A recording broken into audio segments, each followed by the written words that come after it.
Hello दोस्तों, सभी को नमस्कार।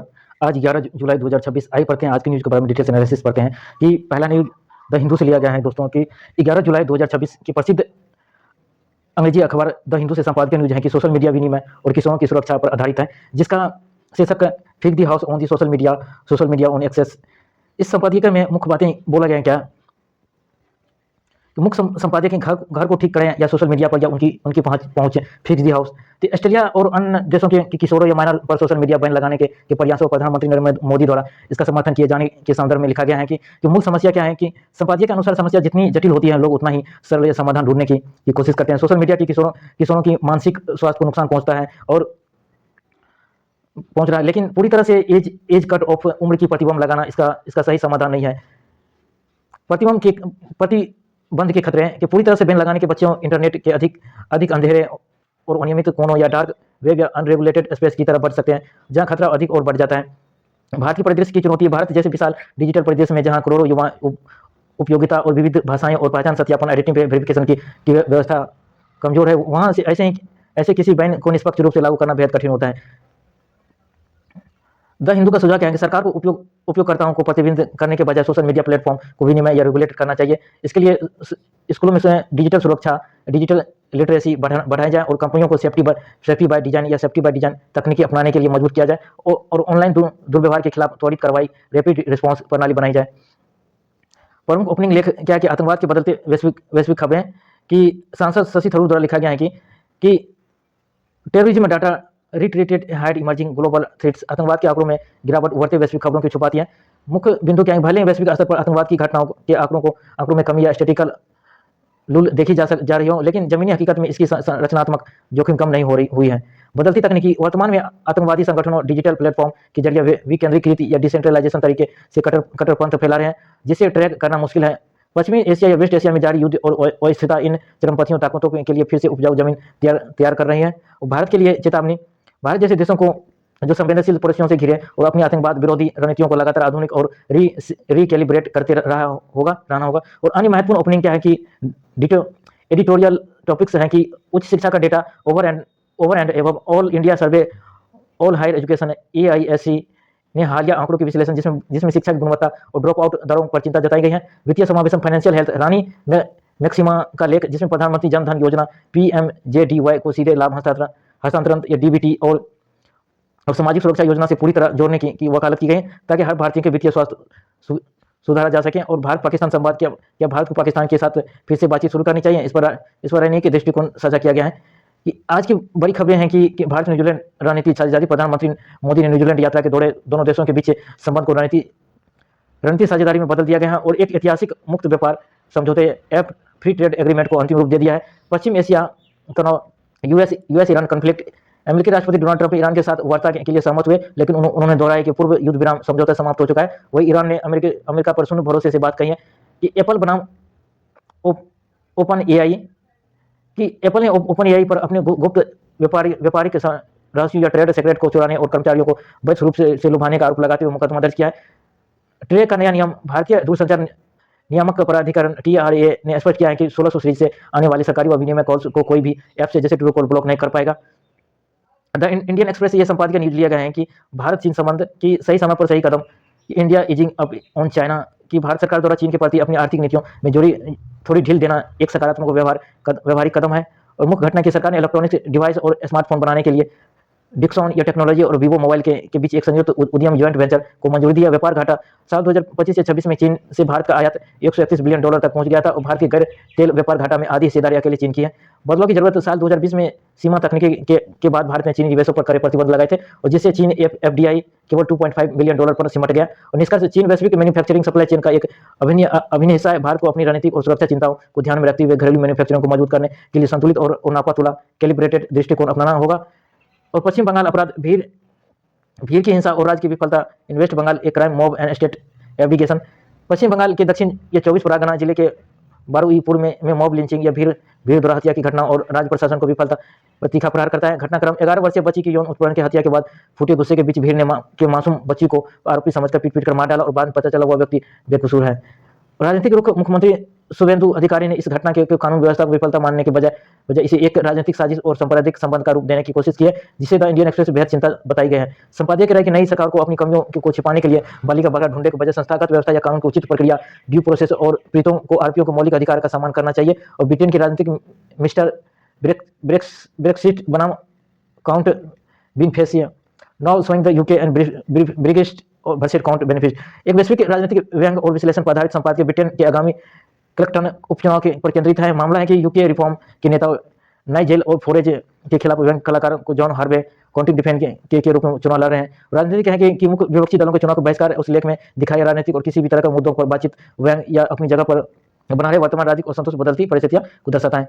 कि द हिंदू से ये साइन टैक्स लिया गया है कि क्या है कि साइन टैक्स है कि टेक द जगत में बड़ा कानूनी टकराव। एप्पल ने ओपन एआई पर मुकदमा किया कि दिग्गज टेक कंपनी एप्पल ने ओपन एआई मुकदमा दायर किया है और एप्पल का आरोप है कि ओपन एआई के कर्मचारियों को अवैध रूप से अपनी ओर खींचा या पहुंच और आईफोन निर्माता और गोपनीय ट्रेड सीक्रेट व्यापारियों रहस्य चुराने के लिए सुनिश्चित अभियान चलाया है। वजह है कि ओपन एआई खुद का एक कंज्यूमर से हार्डवेयर या डिवाइस या एआई संचालित विकसित करने की कोशिश कर रहे हैं और जिसके लिए उन्हें एप्पल की तकनीकों को चुराने का प्रयास किया है। मुकदमा कैलिफोर्निया के फेडरल कोर्ट में दर्ज हुआ। डिजिटल सुरक्षा इंटरनेट ब्लैकआउट से निपटने में भारत वैश्विक रैंकिंग में अमेरिका डिजिटल इंफ्रास्ट्रक्चर या प्रदाता टीआरजी डाटा सेंटर की ताजा स्टडी की रिपोर्ट के अनुसार कि इंटरनेट ब्लैकआउट डिजिटल ठप होने के खतरे में सबसे सुरक्षित और सूची में भारत 9वें स्थान पर है। भारत का वल्नरेबिलिटी वरीयता का स्कोर 23.4 है, जबकि सूची में अमेरिका 0 के स्कोर के साथ सबसे सुरक्षित पहले स्थान पर। रिपोर्ट में बताया गया कि भारत में अभी सिर्फ 22 सबमरीन समुद्री केबल है, जबकि अमेरिका में 115 सबमरीन है। टेलीकॉम रेगुलेशन ट्रे का अनचाही कॉल्स डीएनडी पर सख्त रुख। भारतीय दूरसंचार नियामक प्राधिकरण टीआरएआई ने स्पष्ट किया है कि 16 सीरीज से शुरू होने वाले फोन नंबरों को कोई भी ऐप्स ब्लॉक नहीं कर सकता है। यह सीरीज सरकारी संस्थानों और रेगुलेटेड कंपनियों द्वारा नागरिकों को जरूरी सूचनाएं देने के लिए आवंटित की गई है। हालांकि 140 सीरीज से आने वाले कमर्शियल प्रमोशन कॉल्स को डीएनडी ऐप्स के जरिए ब्लॉक किया जा सकेगा। इस मुद्दे पर टीआरएआई कॉलर आईडी को ट्रू कॉलर के बीच विवाद चल रहा है। चीन का विज्ञानी नीति लक्ष्य 2035 तक अग्रणी बनने का लक्ष्य है। चीनी राष्ट्रपति जी जिनपिंग ने देश के वैज्ञानिकों और इंजीनियरों को संबोधित करते हुए एक बड़ा लक्ष्य रखा है। चीन अपनी 15वें पंचवर्षीय योजना 2026-30 के तहत विज्ञान और तकनीकी क्षेत्र में 2025 तक के दुनिया की अग्रणी महाशक्ति बनने के लिए काम करेगा। उनका मुख्य ध्यान उच्च स्तरीय आत्मनिर्भरता हासिल करना और तकनीकी नवाचार के बल पर आधुनिकीकरण तेज करना। द इंडियन एक्सप्रेस से साइन टैक्स से लिया गया कि मेटा एआई इमेज डिटेक्टर की विफलता कि मेटा का नया एआई डिटेक्शन टूल जो उनकी म्यूज इमेज मॉडल के साथ जारी किया गया था, अपनी ही बुनाई गई एआई तस्वीरों को पहचानने में नाकाम रहा है। और समस्या क्या है, टॉयलेट्स के एक विश्लेषण में पाया गया कि एआई द्वारा बनाई गई तस्वीर थोड़ा भी क्रॉप या कट दिया जाए तो मेटा का टूल्स उसमें छिपे कंटेंट्स सील वाटरमार्क से सिग्नल को खो देता है और इंटरनेट पर बढ़ते डिफेक्ट की पहचान करने की दिशा में एक बड़ी तकनीकी विफलता माना जा रहा है। वेस्टर्न घाट भूस्खलन या अर्ली वार्निंग सिस्टम क्या इंडियन मुख्य बातें क्या है कि केरल के वायनाड और वेस्टर्न घाट पश्चिमी घाट के अन्य इलाकों में लगातार हो रहे भूस्खलन के बाद भारत में एडवांस अर्ली वार्निंग सिस्टम की आवश्यकता पर दोबारा चर्चा हो गई है। वैज्ञानिक का कहना है कि अत्यधिक संवेदनशील इलाकों में एडवांस प्रोडिक्टिव मॉडल्स या अनुमान लगाने वाले मॉडल इंस्टॉल करते समय लोगों को सुरक्षित स्थानों पर पहुंचा जा सके, इसके सैटेलाइट डेटा का ग्राउंड सेंसर एकीकरण का काम किया जा रहा है। एआई और डिजिटल पब्लिक इंफ्रास्ट्रक्चर की एक्सप्रेस के ओपनिंग कॉलम में मनीष संभरवाल ने लिखा है कि Bharat digital public infrastructure DPI अगला पड़ोसी आर्टिफिशियल इंटेलिजेंस के साथ जोड़ना है। उल्लेख के अनुसार एआई और डीपीआई सिर्फ एक ढांचा और बिना डीपीआई के सिर्फ एआई एक बुद्धिमत्ता और इन दोनों का मिलन भारत की गवर्नेंस या प्रशासनिक क्षमता को बदल कर रख देगा। वर्तमान में लिंक्ड इन की एआई लेबर मार्केट रिपोर्ट 2026 के मुताबिक भारत में एआई इंजीनियरिंग की भर्तियां सालाना 59.5% की दर बढ़ रही हैं और कंप्यूटर इंजीनियरिंग की भारत की सबसे बड़ी लोकप्रिय ब्रांच है। कि ऐसे all India survey on higher education की हालिया रिपोर्ट के आधार पर ने विश्लेषण किया कि कंप्यूटर इंजीनियरिंग अभी भी भारतीय छात्रों की पहला पसंद बनी हुई है। नेट सेक्टर में डेटा साइंस या एजेंटिक एआई और साइबर सुरक्षा पेशेवरों की भारी मांग के कारण एआई और मशीन लर्निंग स्पेशलाइजेशन करने वाले छात्रों की संख्या में भारी उछाला आया है। द हिंदू से इकोनॉमिक्स से लिया गया है कि भारत न्यूजीलैंड मुक्त व्यापार समझौता प्रधानमंत्री नरेंद्र मोदी ने न्यूजीलैंड यात्रा के दौर में दोनों देशों के बीच ऐतिहासिक फ्री ट्रेड एग्रीमेंट संपन्न हुआ। समझौते के तहत न्यूजीलैंड से भारत आने वाले 57% निर्यात को तत्काल ट्रैफिक मुक्त या ट्रैफिक फ्री कर दिया है और पीएम मोदी ने घोषणा की है कि इस डील से दोनों देशों के बीच द्विपक्षीय व्यापार 2030 में दोगुना हो जाएगा। घरेलू ऑटोमोबाइल सेक्टर पर असर। इस नए व्यापार समझौते के तहत भारत ने विशेष रूप से यूके और अन्य वैश्विक साझेदारों के वाहनों के लिए टैरिफ और कोटा रूपरेखा है। और म्यूचुअल फंड में उछाल। जमीनी जून महीने के आंकड़े के बताते हुए कि मई की तुलना में एसआईपी सिस्टमैटिक इन्वेस्टमेंट प्लान योगदान में 2.7% की बढ़ोतरी दर्ज की गई। शेयर का हाल। भारतीय शेयर बाजार की की हल्की बढ़त के साथ बंद हुए, जिसमें प्रमुख सूचकांक के करीब 1% की तेजी देखी गई है। कमोडिटी मार्केट या क्रूड और सोना चांदी वैश्विक स्तर भू राजनीतिक तनाव दोबारा बढ़ाने के कारण कच्चे तेल या क्रूड ऑयल की कीमतों में तेजी आई है। वही भारतीय सराफा बाजार में सोने और चांदी की कीमतों में गिरावट दर्ज की गई। और कृषि अर्थव्यवस्था इंडियन पोटास और जैन इरिगेशन ने गन्ने की खेती में ड्रिप इरिगेशन या टपक सिंचाई को बढ़ावा देने के लिए एक समझौता या ज्ञापन MOU पर हस्ताक्षर किया है। कॉफी बाजार में उथल पुथल, वैश्विक बाजार में भारी उतार चढ़ाव के कारण अंतर्राष्ट्रीय स्तर पर कॉफी की कीमतों में बड़ी गिरावट आई है। और कॉर्पोरेट अपडेट की Greaves electric mobility Greaves Cotton company अपनी इलेक्ट्रिक मोबिलिटी शाखा में ₹331 करोड़ तक निवेश करने जा रहा है। और एथेनॉल मूल्य निर्धारण सरकार वर्तमान में किसानों को उनकी फसल का उचित मूल्य देने के लिए एथेनॉल की खरीद के अधिक खर्च कर रही है। हालांकि आने वाले समय इसके दामों में स्थिरता आने की उम्मीद है। द इंडियन एक्सप्रेस की से लिया गया है कि इकोनॉमिक्स है कि श्रम सुधारों लेबर रिफॉर्म्स के बारे में दिया गया। पश्चिम बंगाल की हुई शामिल पश्चिम बंगाल सरकार ने लंबे समय से लंबित 4 नए लेबर कोड के लिए ड्राफ्ट नियमों को तैयार करने के लिए राजी हो गई है। और राजनीतिक बदलाव का असर हालिया चुनावी नतीजों के बाद जो राज्य अब तक इन सुधारों को रोक रहे थे वे आगे आ रहे हैं। केरल में भी उम्मीद। इंडियन एक्सप्रेस के अनुसार केरल की सरकार बदलने UDF के बाद वहाँ भी इन लेबर कोड्स को लागू करने का रास्ता साफ हो सकता है। शेयर बाजार और विदेशी संस्थागत की निवेशकों वापसी पिछले महीनों में लगातार बिकवाली करने वाले जुलाई के पहले 10 दिनों में विदेशी निवेशकों FPI ने भारतीय बाजारों में $1.6 बिलियन की शुद्ध खरीदारी की है। भारत में सतर्कता। पश्चिमी एशिया वेस्टर्न एशिया में जारी तनाव या अमेरिका ईरान शांति समझौते के बाद भारत में थोड़ा सुधार देखा गया, लेकिन विशेषज्ञों अभी भी निवेशकों को सतर्क रहने की सलाह दे रहे हैं। PM मोदी की न्यूजीलैंड यात्रा का व्यापार चर्चा। 40 साल पहले प्रधानमंत्री न्यूजीलैंड और ऑकलैंड में पहुंचे और पिछले 40 वर्षों में PM मोदी न्यूजीलैंड से यात्रा की। आर्थिक एजेंडा की दोनों देशों के बीच वार्ता मुख्य व्यापार, निवेश, डेयरी, कृषि क्षेत्र में हाईटेक इनोवेशन की बढ़ावा देना है। ईंधन की कीमतों महंगाई और डीजल पेट्रोल के स्थिर दाम। 11 जुलाई से पेट्रोल डीजल की कीमतें CNG कीमतों की स्थिर रही हैं। और कच्चा तेल क्रूड ऑयल अंतर्राष्ट्रीय बाजार में ब्रेड क्रूड 76.47 प्रति बैरल डॉलर पर कारोबार रहा है। और महंगाई की चिंता। जून महीने में देश में ईंधन और LPG के दामों में बढ़ोतरी के कारण ट्रांसपोर्ट और रिटेल महंगाई पर दबाव बना हुआ है, जो RBI की 40% लक्ष्य के लिए चुनौती है। Chhattisgarh cabinet ease of doing business bill कारोबार की आसानी। छत्तीसगढ़ कारोबार ने ease of doing business bill 2026 draft को मंजूरी दी है। नया नियम। इसके तहत कंपनियों को रूटीन या निरीक्षण बंद करने, जोखिम आधारित निरीक्षण या रिस्क बेस्ड इंस्पेक्शन प्रणाली को लागू किया जाए, जिससे विनिर्माण, मैन्युफैक्चरिंग और सेवा क्षेत्र को बढ़ावा मिलेगा। द हिंदू से लिया गया है कि पॉलिटिक्स लिया गया, पॉलिटिकल गवर्नेंस लिया गया। एक राष्ट्र एक चुनाव, वन नेशन वन इलेक्शन की तैयारी। 2029 तक लक्ष्य है कि एक राष्ट्र एक चुनाव का विचार कर रही है। संसद की संयुक्त समिति ने कहा कि यह व्यवस्था 2029 के आम चुनाव तक पूरी तरह लागू हो सकती है। 99% जन समर्थन का दावा। समिति का अध्यक्ष PP चौधरी ने गवाह में बताया कि परामर्श के दौरान लगभग 99% नागरिक समाज के हितधारकों ने इस सुधार को समर्थन किया। आर्थिक बचत। इस कदम से बार होने वाले चुनाव के कारण होने वाले करीब 7 लाख रुपए के आर्थिक नुकसान को रोका जा सकेगा। और न्याय की हिरासत में मंत्रियों की बर्खास्तगी पर नया संसदीय सुझाव। हटाने के बजाय निलंबन। 130वें संविधान संशोधन के विधेयक की समीक्षा कर रही है। और संयुक्त संसदीय समिति JPC ने एक बड़ा सुझाव दिया है कि नया नियम, यदि कोई प्रधानमंत्री या मुख्यमंत्री लगातार 30 दिनों तक न्याय की हिरासत में रहता है तो उसे स्वतः पद से हटाने या रिमूवल के बजाय निलंबित सस्पेंशन किया जाना चाहिए। हालांकि दोनों स्थितियों में जनप्रतिनिधियों को अपना पद छोड़ना होगा। और भी ऐसे विधेयक पर केंद्र और राज्यों में टकराव। विकसित भारत से शिखा अधिष्ठान बिल। राज्यों का विरोध या गैर भाजपा कुछ NDA सहयोग ने राज्यों ने इन प्रस्तावित शिक्षा विधेयक को अत्यधिक केंद्रीकरण विरोध किया है।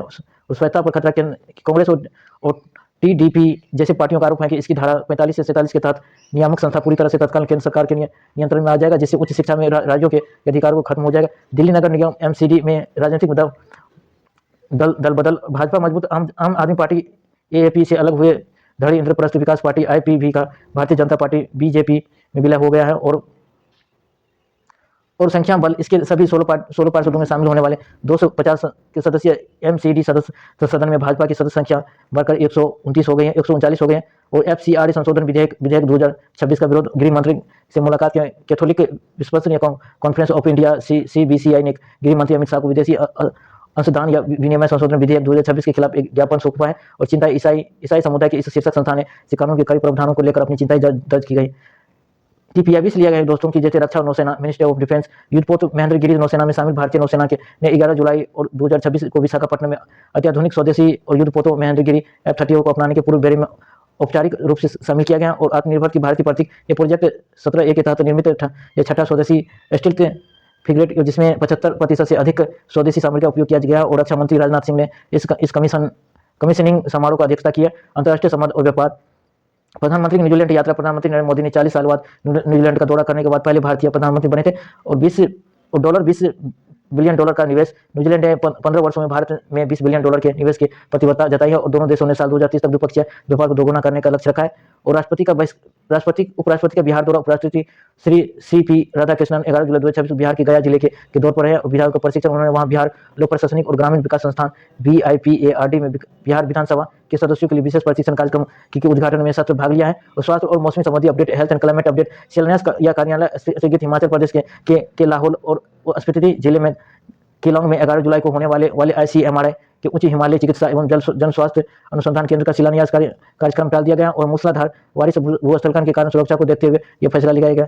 दवाई पर सख्त नियम। औषध या नियम 1945 के अंतर्गत सार्वजनिक स्वास्थ्य की रक्षा के लिए उच्च अल्कोहल युक्त दवाओं के विनियामक नियमों को मजबूत किया गया है। द हिंदू से लिया गया कि ये संपादकीय न्यूज है बढ़ती जनसंख्या और कम पड़ते संसाधन आबादी को अवसरों में बदलने की समय। यह पति बहुत इंपॉर्टेंट न्यूज है कि भारत की जनसंख्या वृद्धि, इसके आर्थिक प्रभावों के जनसांख्यिकी लाभांश डेमोग्राफिक डिविडेंड से जुड़े हुए दो विपरीत दृष्टिकोण को लेखकों के बहस पर प्रस्तुत की गई है। कि मुख्य बिंदु है कि आज विश्व जनसंख्या दिवस है। कि याद रखना दोस्तों, 11 जुलाई 2026 आज विश्व जनसंख्या दिवस है। भारत दुनिया का सबसे अधिक आबादी वाला देश बन चुका है। 11 जुलाई 2026 ये विश्व जनसंख्या दिवस है। भारत दुनिया का सबसे अधिक आबादी वाला देश बन चुका है। यह विशाल आबादी भारत के लिए एक अवसर या अपॉर्चुनिटी या आपदा डिजास्टर है। बढ़ती जनसंख्या और कम पड़ते संसाधन की लेख में बताए गए हैं कि अरुण कुमार प्रोफेसर JNU द्वारा लिखा गया है कि इसका दृष्टिकोण जनसंख्या वृद्धि के खतरों और उससे पैदा होने वाली चुनौतियों पर केंद्रित है। संसाधनों की कमी, बढ़ती आबादी के कारण पानी या जमीन और भोजन और प्राकृतिक संसाधनों पर अत्यधिक दबाव बढ़ रहा है और बेरोजगारी की समस्या। हर साल लाखों युवा कार्यबल में शामिल हो रहे हैं लेकिन उनके लिए पर्याप्त या गुणवत्ता रोजगार या क्वालिटी उपलब्ध नहीं है। असमानता और गरीबी, बुनियादी ढांचा और इंफ्रास्ट्रक्चर, स्वास्थ्य और शिक्षा के क्षेत्र में मांग के मुकाबले निवेश कम है और जिससे अमीर और गरीबी के बीच की खाई बढ़ रही है। दृष्टिकोण आबादी को अवसर में बदलने का समय है। नंदलाल मिश्रा ने बोला है कि यह लेख में नंदलाल मिश्रा ने रिसर्च फेलो या IPS द्वारा लिखा गया कि इनका दृष्टिकोण अत्यधिक सकारात्मक और वे आबादी को देश की तत्काल के रूप में देखते हैं। और युवा कार्यबल डेमोग्राफिक डिविडेंड भारत दुनिया के सबसे युवा देशों में से एक है। जहां विकसित देशों में बुजुर्गों की संख्या बढ़ रही है, वहीं भारत के पास एक विशाल कार्यशील आबादी, वर्किंग एज पॉपुलेशन है और आर्थिक विकास का इंजन। यदि यह युवा आबादी को सही शिक्षा, तकनीकी कौशल, स्किल डेवलप और बेहतर स्वास्थ्य सुविधा दी जाए तो यह देश की आर्थिक विकास दर को तेजी से बढ़ा सकती है और वैश्विक मांग की पूर्ति। भविष्य में भारत दुनिया भर के देशों के लिए कुशल और जनशक्ति स्किल्ड लेबर की कमी को पूरा करने में मुक्त केंद्र बन सकता है। ये जनसत्ता से लिया गया दोस्तों संपादकीय न्यूज। कृत्रिम मेधा के समांतर कसौटी पर विवेक। देश में शिक्षा के क्षेत्र में कृत्रिम मेधा का इस्तेमाल व्यापक रूप से स्तर पर होने वाले सवाल हैं कि क्या हम तकनीकी का उपयोग कर रहे हैं या तकनीक हमारी बौद्धिक क्षमता को संचालित करने लगी है। कि शिक्षा के क्षेत्र में कृत्रिम मेधा या आर्टिफिशियल इंटेलिजेंस का उपयोग तेजी से बढ़ रहा है और लेकिन इसके सीधा ही इंसानी विवेक या बौद्धिक स्वतंत्रता या नैतिक मूल्यों को बनाए रखना एक बड़ी चुनौती बन गया है। तकनीकी प्रगति शिक्षा क्षेत्र में AI के आने वाले या कस्टमाइज या लर्निंग विद्यार्थियों के अनुरूप सीखने की व्यवस्था आसान हुई है और तकनीक के कारण अध्यापकों और छात्रों को बेहतरीन वैश्विक अध्ययन या सामग्री आसानी से मिल रही है। बौद्धिक स्वतंत्रता पर संकट। सबसे बड़ा सवाल यह है कि क्या हम तकनीकी सही इस्तेमाल कर रहे हैं। तकनीकी हमारी सोचने समझने की आज़ादी को नियंत्रित करने लगी है। इंटरनेट और रेडीमेड जवाब के कारण ये छात्रों की गहराई से सोचने और शोध करने और मौलिक विचार पैदा करने की क्षमता कम हो रही है। इंसानी विवेक बना मशीन। शिक्षा का मुख्य उद्देश्य केवल सूचनाएं देना नहीं बल्कि ऐसी पीढ़ी तैयार करना जो तर्क कर सके और सही गलत का अंतर समझे और दैनिक निर्णय ले सके। चेतना, करुणा और नैतिक सोच ही इंसान को मशीनों से अलग बनाती है जिसे AI कभी रिप्लेस नहीं कर सकता है। आगे की राह है संतुलित आवश्यकता है कि हमें तकनीक के अंधे अनुकरण के बजाय विवेकपूर्ण दृष्टिकोण अपनाने की जरूरत है और शिक्षा पद्धतियों और परीक्षा प्रणालियों में बदलाव करना होगा ताकि छात्र केवल रटने या मशीन से उतने उत्तर निकालने के बजाय अपनी रचनात्मक विकास कर सके। विकास का पाठ, यह भी जनसत्ता से लिया गया संपादकीय न्यूज है 35 मिनट के बारे में। विकास का पाठ मूल शब्द से किसी राष्ट्र की विकास उसकी शिक्षा व्यवस्था पर निर्भर करता है। वास्तविक विकास केवल आर्थिक प्रगति से नहीं बल्कि शिक्षित, कुशल और संवेदनशील नागरिकों के निर्माण से ही संभव है। मुख्य आग्रह और ड्रॉप आउट की समस्या। प्राथमिक स्तर पर वर्ष 2014 या 15 में प्राथमिक स्तर को ड्रॉप आउट पढ़ाई के बीच में छोड़ना दर 6.41% थी, जबकि वर्ष 2024 या 25 में घटकर शून्य हो गए हैं। उच्च प्राथमिक स्तर ड्रॉप आउट दर 23.2% घटकर 3.5% रह गई है और चिंताजनक आंकड़े कि 1 से 8 तक राष्ट्रीय नामांकन 90.9%, जबकि कक्षा 9 से 10 में यह घटकर 79.3% और शिक्षा 11 से 12 में केवल 56.5% रह जाती है। इसका मतलब है कि बड़ी संख्या में बच्चे उच्च शिक्षा तक पहुंचने से पहले पढ़ाई छोड़ देते हैं। पढ़ाई छोड़ने से मुख्य कारण है कि समाज को आर्थिक गरीबी, बाल श्रम, बाल विवाह और प्रवासी मजदूर की परिवारों को लगातार पलायन, स्कूलों की स्थिति, पलायनों की दूरी, बुनियादी सुविधा जैसे शौचालय, पेयजल की कमी और शिक्षा के प्रति जागरूकता का अभाव, विशेष रूप से बालिकाओं के लिए सुरक्षित वातावरण, न्यूनतम परिवहन व्यवस्था की कमी और सुधार के प्रमुख सुझाव। बुनियादी ढांचा, स्कूलों में पर्याप्त कमरे, प्रशिक्षित शिक्षक, पुस्तकालय, प्रयोगशाला, खेल सुविधा और बिजली पानी की व्यवस्था सुनिश्चित करना और विशेष अभियान। राजस्थान, उत्तर प्रदेश और मध्य प्रदेश के राज्यों में ड्रॉप आउट रोकने के लिए विशेष अभियान चलाने की आवश्यकता है। सामुदायिक भागीदारी और स्थानीय पंचायतों और स्थानीय निकायों की भागीदारी से बच्चों के लिए फिर से शिक्षा की मुख्य धारा जोड़ना और राष्ट्रीय शिक्षा नीति के तहत सभी बच्चों को शिक्षा के समान अवसर स्कूलों में से रोके रखने में विशेष बल दिया जाना चाहिए। बसों में 1 अगस्त से पिंक सहेली कार्ड अनिवार्य है। आगे बढ़ते हैं कि Delhi state cancer institute DSCI कैंसरों के मरीजों के लिए मुफ्त समय पर व्यक्तिगत थेरेपी या व्यक्तिगत थेरेपी उपचार सुविधा शुरू होने की है कि Delhi institute of cancer DSC नई दिल्ली में निःशुल्क संस्था में भर्ती OPD सभी कैंसर को मरीज के लिए यह थेरेपी मुफ्त फ्री मिलेगी और निजी अस्पतालों में इस इलाज पर करीब 1 लाख से 3 लाख तक खर्च आता है, जिससे गरीबी मरीजों के बड़ी वित्तीय राहत मिलेगी। उपचार है कि आधुनिक शुरुआत संस्थान निवेशक डायरेक्टर और प्रज्ञा शुक्ला और सीनियर डॉक्टर संगीता अरोड़ा के नेतृत्व में इस सेवा का अनौपचारिक आरंभ किया गया है। और समय के बचत की पहले ही मशीनों या कीमती तकनीकों के कारण के मरीजों को लंबा इंतजार करना पड़ता है, लेकिन अब बिना समय के गंवाए सटीक समस्या को थेरेपी मिल सकेगी। और सटीक इलाज या ब्रेकथ्रू थेरेपी तकनीक से ट्यूमर या बिल्कुल पास रहकर सीधे रेडिएशन दिया जाता है, जिससे आसपास से स्वस्थ अंगों को तक नुकसान पहुंचाने का खतरा बहुत कम हो सकता है। किन कैंसरों को इलाज उपयोगी होगा? आधुनिक चिकित्सा प्रणाली के निम्नलिखित अंगों को इलाज के लिए अत्यधिक प्रभाव या सर्वाइकल कैंसर के गर्भाशय ग्रीवा कैंसर या प्रोस्टेट कैंसर या स्तन कैंसर शरीर के आंतरिक। परमाणु ऊर्जा जरूरतों को पूरा करेगा ऑस्ट्रेलिया का यूरेनियम। आइए पढ़ते हैं के बारे में। परमाणु ऊर्जा को पूरा करेगा ऑस्ट्रेलिया का यूरेनियम। भारत और ऑस्ट्रेलिया ने लंबे समय तक रुके हुए समझौते को लागू कर दिया गया, जिससे ऑस्ट्रेलिया शांतिपूर्ण नागरिक उपयोग के लिए भारत से को यूरेनियम निर्यात कर सकेगा। भारत के लिए आवश्यकता और सीमाएं की सीमित उपलब्धता। भारत के पास घरेलू स्तर पर बहुत कम यूरेनियम उपलब्ध है और बढ़ती परमाणु ऊर्जा जरूरतों को परमाणु विस्तार को योजना को गति देने के लिए भारत को बड़े पैमाने पर यूरेनियम और आयात की जरूरत है। आयात पर निर्भरता भारत वर्तमान में अपनी जरूरतों के लिए कजाकिस्तान या 40 से 85% या कनाडा 20 से 30% और रूस 10 से 15% और उज्बेकिस्तान 10% और अमीर देशों से यूरेनियम खरीद रहा है। वैश्विक भंडार भारत के पास दुनिया का लगभग 17 से 19% लाख टन यूरेनियम का भंडार है। और यातायात अनुपालन चित्र में 65 से 70% हिस्से का उल्लेख किया गया है जो आयात पर निर्भर है।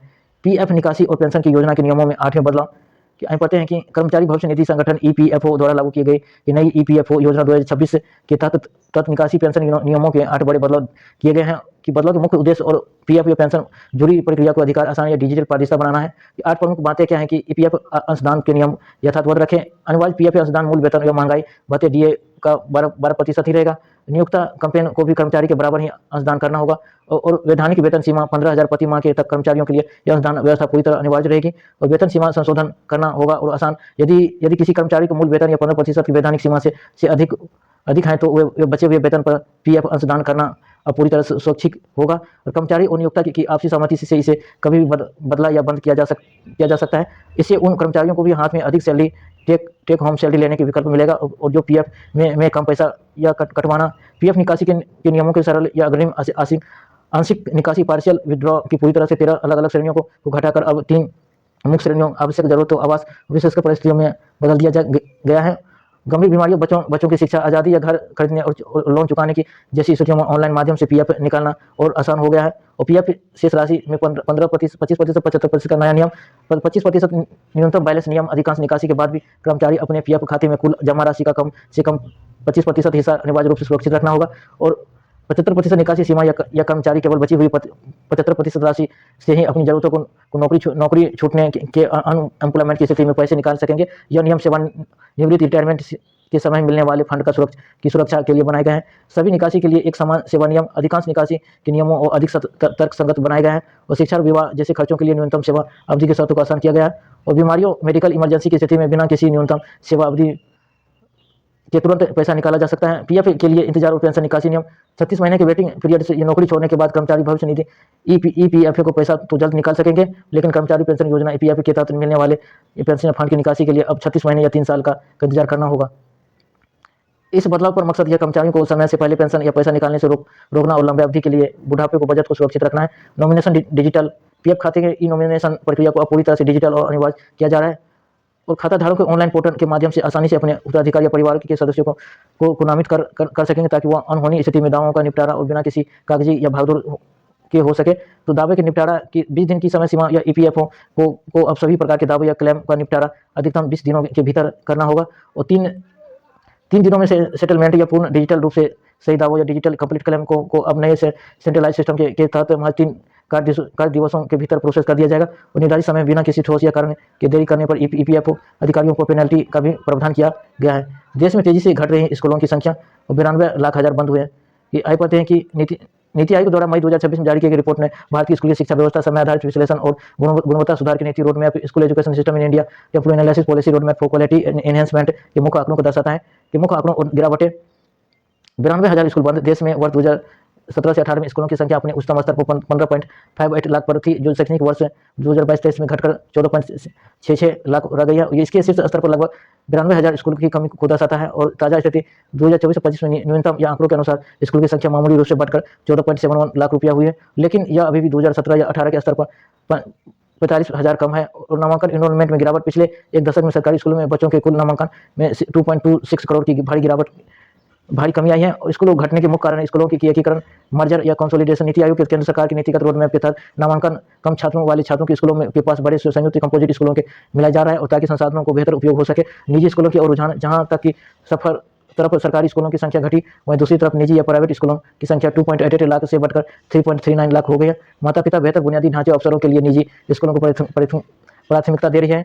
रिपोर्ट पर लेख के रिपोर्ट के बिंदुओं पर ध्यान दिए गए, सिफारिश की गई कॉलम के अनुसार नीति आयोग ने निम्नलिखित सुझाव दिए गए हैं। हर स्कूल में इंटरनेट, स्मार्ट क्लास या डिजिटल संसाधन की उपलब्धता सुनिश्चित की गई है। बुनियादी ढांचे का विकास। स्कूलों में शौचालय या पीने का साफ पानी और सुरक्षित भवनों को विस्तार किया जाए। गुणवत्ता शिक्षा। केवल स्कूल खोलने के बजाय शिक्षा के स्तर में सुधार या सभी बच्चों को समान अवसर देने की ध्यान केंद्रित है।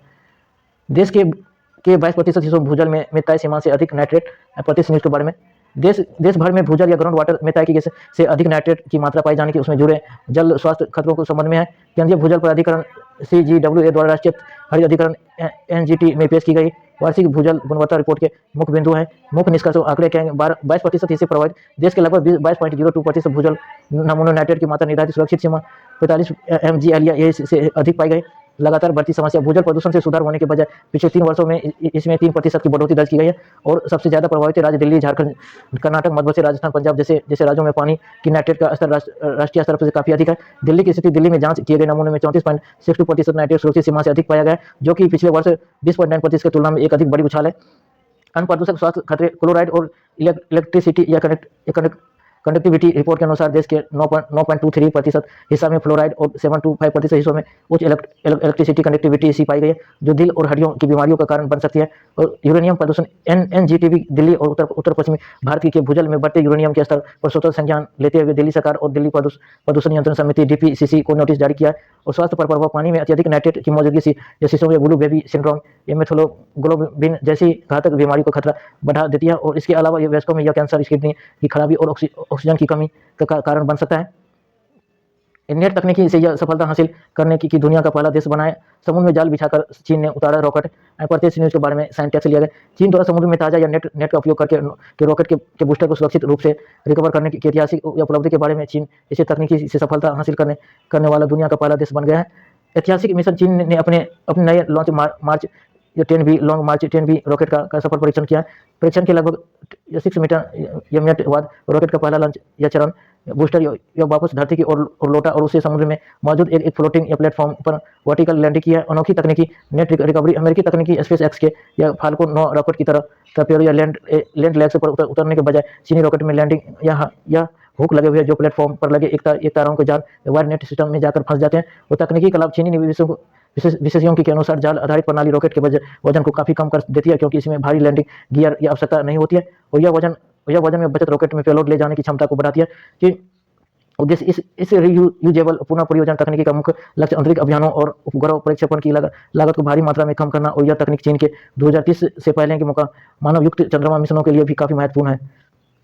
जलवायु संकट से निपटने में यूरोप आगे, भारत पीछा है। आई 35 न्यूज़ के बारे में कि जलवायु संकट से निपटने में यूरोप आगे, भारत पीछा है। जलवायु परिवर्तन, वैश्विक तापमान वृद्धि को नियंत्रित करने के प्रयासों में यूरोपीय देश सबसे आगे चल रहे हैं, जबकि भारत इस दौरे में काफी पीछे चल रहे हैं। यूरोपीय देशों का दबदबा। जलवायु संकट निपटने में प्रयासों के आधार पर तैयार की गई सूची में 10 यूरोपीय देशों के वर्चस्व है कि अग्रणी देश इस मामले डेनमार्क, स्वीडन, चिली जैसे देश सबसे आगे चल रहे हैं। शीर्ष स्थान खाली रिपोर्ट के अनुसार किसी भी देश से सभी पैमाने पर इसका उत्कृष्ट प्रदर्शन नहीं किया गया है। उसे पहले, दूसरे या तीसरे स्थान पर रखा जा सके, इसलिए रैंकिंग की शुरुआती सीधे चौथे स्थान डेनमार्क से होता है। और भारत की स्थिति प्रदर्शन के मामले में गिरावट आने के कारण भारत इस पर 10 देशों की सूची में से बाहर हो गया है। चिंताजनक है, भारत में ग्रीन हाउस गैसों के उत्सर्जन को कम करने और रिन्यूएबल एनर्जी, नवीकरणीय ऊर्जा के इस्तेमाल को बढ़ावा देने की गति को काफी धीमी पाई गई है। मां के दूध में यूरेनियम मिलने के दावे की रिपोर्ट के बाद दिल्ली पर NGT की नजर। आए पते हैं कि नेशनल ग्रीन ट्रिब्यूनल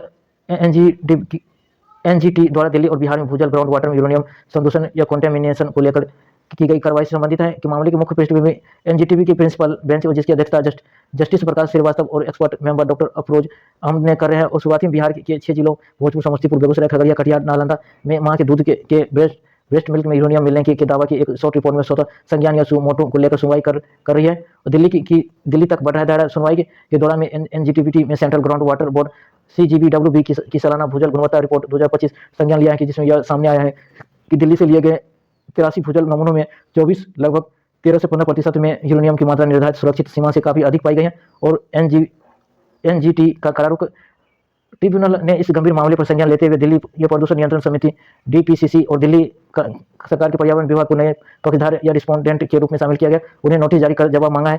और संदूषण के कारण CGWB की रिपोर्ट के अनुसार दिल्ली, हरियाणा, पंजाब, राजस्थान और उत्तर प्रदेश जैसे उत्तर पश्चिम भारत के क्षेत्रों में यूरेनियम की अधिकता के मुख्य कारण प्राकृतिक भौगोलिक कारण, जियोनिक फैक्टर, तेजी से गिरता भूजल स्तर और एक्वीफर की विशेष बनावट है।